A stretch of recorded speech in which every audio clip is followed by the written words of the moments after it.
I'd already mentioned this. There's relationship complex zeros occur in conjugate pairs. So one, you have to understand what the conjugate is, and that's taking a complex number and just switching the sign between the two parts. A plus bi and a minus bi. So we're going back to the day the subway's going. And I can write out, I want you guys to multiply x minus 1, I guess, x minus I, and 0 is way over there. I would just do x. You can write x minus 0 if you like. Will this satisfy the question in the beginning? What? It's not real.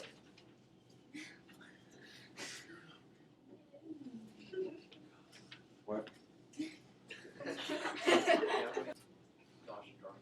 So, will this satisfy? Will we get what we need? No. Why?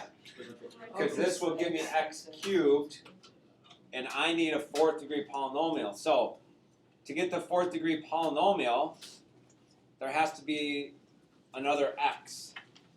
And this is where, if you're paying attention to the problems, it says, conjugate pairs up there. So this is, you could think of it as 0 plus I. Well, there'd be another one, 0 minus I. Right? So I need to add the conjugate pair in there. So we're going to multiply by that. So I want to give you a head start.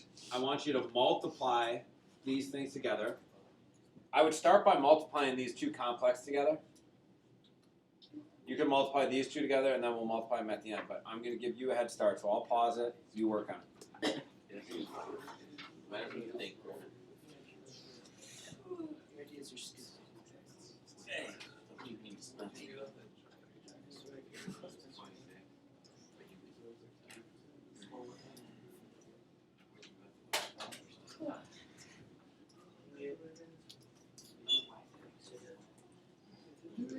So I multiply these first two, and I get x squared minus x.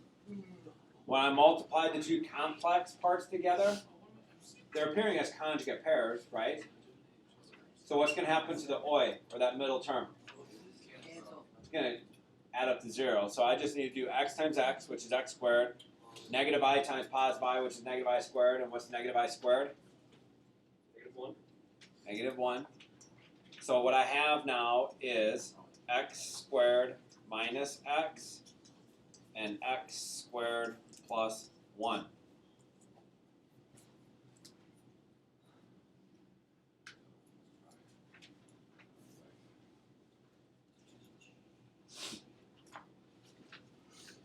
So please notice x squared plus 1 came from x minus I, x plus I. Mental note, lock that in. Now we can multiply, distribute everything. So what's x squared times x squared? X to the 4th. I can take this negative x times x squared and I get negative x cubed. I can take this x squared times 1 and I get x squared. And I can take this negative x times 1 and I get negative x. Now,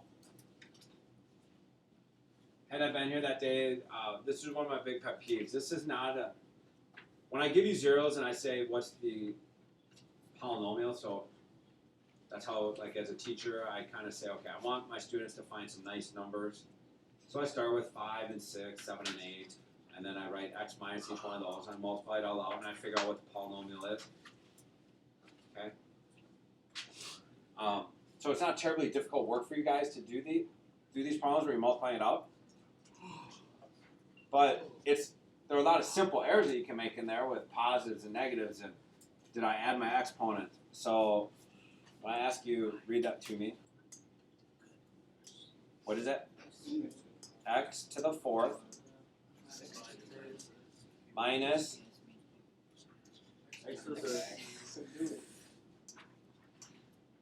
x plus x squared minus x. Now, where should it hit on the graph?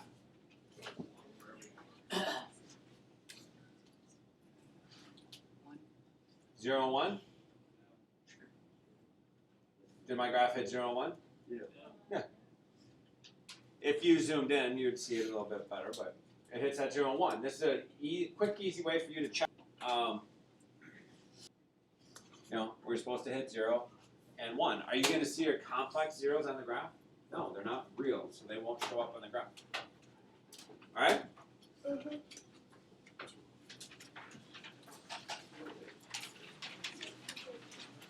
There's some weird vocabulary here, so just pay attention. Huh? Irreducible. So I'm giving you a fourth degree polynomial. I'm saying write it as a product of factors that are irreducible over the rational, which means only use rational numbers to do your factoring.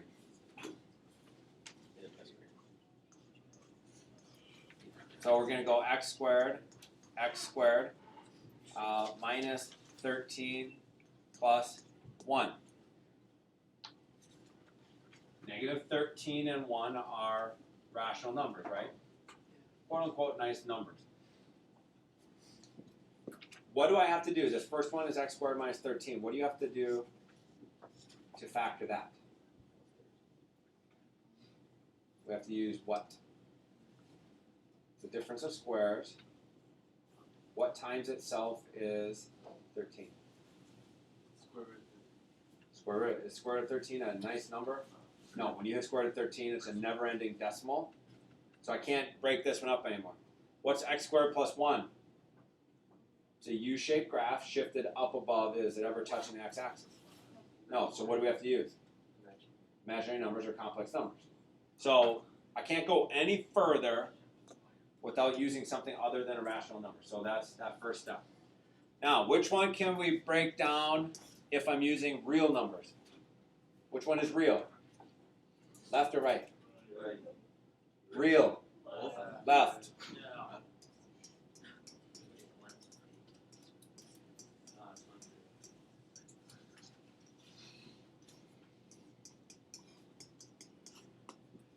Now, square root of 13 is not nice, but at least when I hit the square root of 13 on the calculator does not error out, right? It'll give me an answer. Not nice, but it gives me an answer. Now when it says factor completely,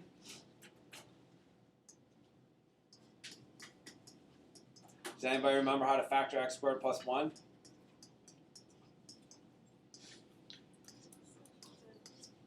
Remember that thing on the very last problem about 2 minutes ago? I said lock it in. X plus I, x minus I. So when it says list all your solutions, our solutions are the square root of 13, the negative square root of 13, I, and negative I. I have 4 solutions for this fourth degree polynomial, and my complex numbers are appearing as conjugate pairs.